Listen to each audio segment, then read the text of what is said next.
Oh, wah.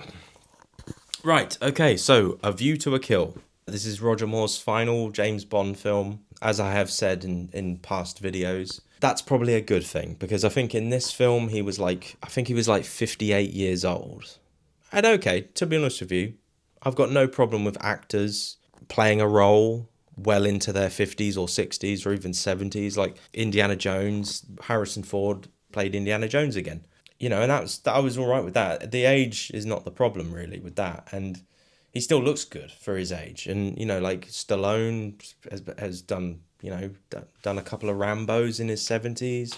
It's not really the age that's the problem. Like the age of it is not really the issue. It's just that Roger Moore, he was just starting to look wrong for the part, if you know what I mean.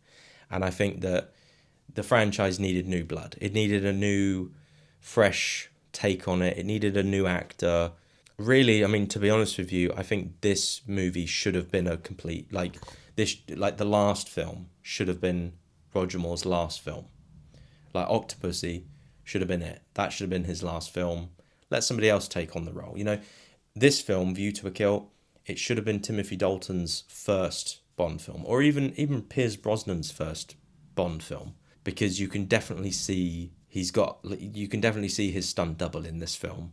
And I don't know as well, like if you watch Octopussy and this film, there is like, I think there's only like a 2 year difference, but like he definitely looks older. Like there's something about him, he looks different. Like maybe I don't know, maybe he had some work done on his face.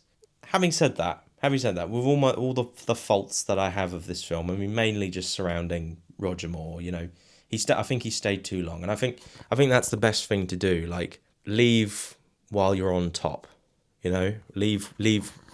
Like Daniel Craig, for instance, I would have loved it if he could have made two more Bond films. Maybe that would have been too many, So he decided to just kill himself off and get blown up. We will talk about that, but it's going to take me a while to get to that point. Point I'm just trying to make here is like, leave when you're in a, leave when people want you to come back. Never overstay your welcome, and I think that that's definitely what he did. I think he overstayed his welcome, and his era kind of like was very silly. Again, like these movies, like they're fun movies and I do enjoy them, but they're not my favorite movies in the franchise. I love Sean Connery's era, and of course Pierce Brosnan's era, and of course Daniel Craig's era. I do like Timothy Dalton as well, actually, and actually, again, sorry to say this, but I actually think Timothy Dalton is a much better James Bond. I mean, there was just so many silly moments in his era as Bond. So many moments where you just thought like, what? That doesn't hold up. Like there's a bit like where in like Moonraker where he's like riding on a horse wearing he's got a cowboy hat and he looks like Clint Eastwood. He's got a poncho and the Magnificent Seven music is playing in the background, and it's like, yeah, that's too much, too much. But anyway, yeah, sorry, I'm getting sidetracked. I'm talking about Moonraker again. But anyway, this film. So I think it's got a great villain, Christopher Walken. He's a great villain. He's very good. Hey, hey, James Bond. Hey, James Bond. You're gonna die. And of course, you got Gina Davis. No, not Gina Davis. Hold on, Gina Davis. What did I say? Gina, not Gina Davis. What's her name? I forgot her fucking name. Um, Grace Jones. What? I don't know where I got Gina Davis from. I think I just really like Gina Davis. I fancy her. I think she's wonderful. But anyway, Grace Jones. She's a scary woman in this, and she's just a scary woman in general. She can sing while doing the hula hoop, though, so that's really, really good. But anyway, when I was a little kid, she used to terrify me when I watched this film. She scared the hell out of me. She did. Yeah. Nightmares. Nightmares. But anyway, her and Christopher Walken, they make a good like duo. They make a good team. Dolph Lundgren actually makes an appearance in this film for like 2 seconds, which is really funny. They used to be together, Dolph Lundgren and Grace Jones. Like they were an item. That's funny. You wouldn't really expect that, but yeah, that's a fact. That is a true fact. But yeah, anyway, He just looks too old in this film, I think, and he's also the Bond girl in this. Like, she's too young for him. I think it's, he's like 58 and she's just like 20, maybe 30 or whatever. I don't know, in her 20s or 30s or whatever, and it just doesn't really work. And I've lost my mojo again. I do like this. I do enjoy this film. I think it's got some good like action scenes in it. The whole Golden Gate Bridge scene at the end, I think, is pretty cool. I like the way that like the music kicks in, the John Barry music, like when, like Christopher Walken's face, like when his bodyguard or his henchman gets knocked out by the woman. There's a moment where he looks and it's just like, the shit just got real, like he looks like, oh God, I've got to go and kill Bond myself.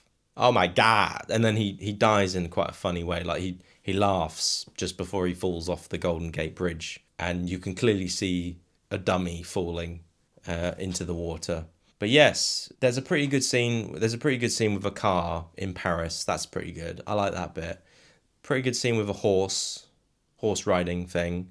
And also, there's actually a scene I really, really like, which if I ever get in this same situation, I'm gonna do this. But like, where they put Bond in a car and then like put him into the water and drown him, but then he escapes somehow, and like takes the air out of the tires of the car and just like uses that to like stay alive, to like breathe and stuff. And he just waits there for them to leave, and like that I always like that bit, because that's something like, I want somebody to kidnap me and put me in a car and then try and drown me in a car, and then I'll just sneak out and do that. I'm not saying please do that, but could somebody do that, please? I'm just joking. But yeah, I like that bit. And yeah, there's a good bit as well with a fire engine. I do like fire engines. I've always liked fire engines ever since I was a little boy. But yeah, there's a good bit with a fire engine. There's a bit where he makes an omelette or a quiche. I can't remember. Was it an omelette or a quiche? Either way, James Bond, he knows how to cook. Yeah, we'll end this little review, I think, and with a farewell to Roger. He wasn't as good as Connery. He was good in his own way. He was good in the role in his own way, but I think maybe he stayed a little bit too long. And I think this should have been Timothy Dalton's first Bond film, or Pierce Brosnan. But we will get to that whole Pierce Brosnan, Timothy Dalton bit later, because there's a lot to talk about there, like Remington Steele and all that. But anyway, yeah, View to a Kill.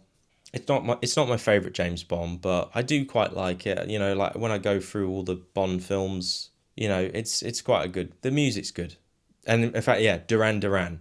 Yes, that's something I need to talk about. Duran Duran. I love Duran Duran.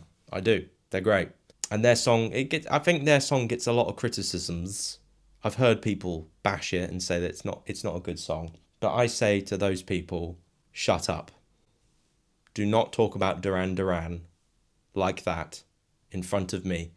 Take Duran Duran out of your mouth, or I'll slap you, like Will Smith. So yeah. Duran Duran. It's not the best song though, I will say. It's not my favourite song, but it is quite catchy. I remember I went into a club once, and it was like an 80s night club, and I remember they put this song on, and I was super duper drunk. Like I was drunk, and I think I was there with my brothers. Yeah, I was there with my brothers and some other people, some friends and stuff. Anyway, me and my brother were just like dancing to View to a Kill. We were like absolutely smashed, I think. And it's a catchy song. I like it. And yeah, this is the end of Roger. This is the end of Roger. And goodbye, Roger. He was the first Bond to go. He was the oldest one as well. A lot of people don't realise this, but actually he was older than Sean Connery. But yeah, anyway, I'm going to stop talking now, and I'm just going to go to sleep now, because I've done all the Rogers. I'm a bit sad, actually, that all the Rogers are now gone. I must warn you, I'm Roger Moore. Who? Roger Moore. Goodbye, Roger. I salute you. Anyway, bye-bye. Thank you for watching. Goodbye.